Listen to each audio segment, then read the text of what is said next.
Pathfinder campaigns are fun, but it's more than just the first session. Let's talk about how you plan a campaign. I mean planning how you're going to plan it. You could use a Paizo adventure path. Paizo adventure paths are really good. These adventures come with a backstory, a starting hook, characters, set pieces, a free player's guide, and best of all, a ton of interesting dungeons and encounters. Adventure paths can make your life as a game master easier. They can also introduce a level of objectivity, since you only need to referee the adventure Paizo created. If players get angry, simply tell them it's Paizo's fault. The disadvantage is that the adventure path needs to predict approximately what your players are going to do, going from totally awesome dungeon or encounter to totally awesome dungeon or encounter. If they decide to do something else, then it might stink. You could also make your own adventure. You might have an idea for where to start, and then have some general story or ending point. Then you can puppeteer a little bit based on your players' decisions and see where things end up. A nice tip for these campaigns is to give them an approximate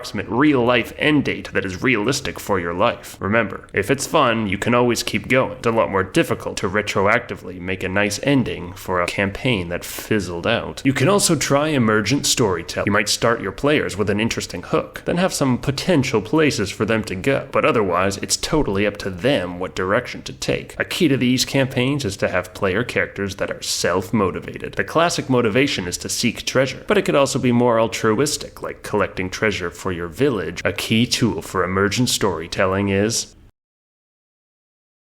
random tables. You might have a random table full of rumors that you can roll on to tell your player characters. Not all of them will be true, but they can give some nice hooks for player characters to follow to multiple possible places. You can also take advantage of random encounter tables which can be rolled as players go towards a specific adventure branch. You might roll randomly to have them encounter some ogre pirates. Cool. Why not roll their disposition? Oh, they're friendly. Cool. Now you have some new generated characters and potentially another adventure branch you never expected. That's why it's called Emergent Storytelling, because it emerges from playing. Of course, there are many other possibilities too. You could do a mix. You could do Emergent Storytelling where each branch is plucked from one of Paizo's modules or adventure paths. Now pitch to your players. I want to run this cool adventure path called Quest for the Frozen Flame, an epic fantasy exploration adventure in the Arctic with Pathfinder 2e. A good pitch includes several pieces of information. The concept or hook is the story or theme you use to entice your players. The system, if you're watching this video, is Pathfinder 2e. The tone can let them know if it's going to be an epic like Lord of the Rings, a fun romp like The Adventures, or a scary horror like Terminator. The goal is something to decide in real life. Is your goal to run a specific type of campaign? To run an adventure path that got great reviews? Do you want to try out Pathfinder 2e for the first time? Or is your goal strictly to hang out with your friends? I'm starting a Pathfinder 2e campaign in the desert where magic is banned by a tyrannical government of lizard people. It'll be lighthearted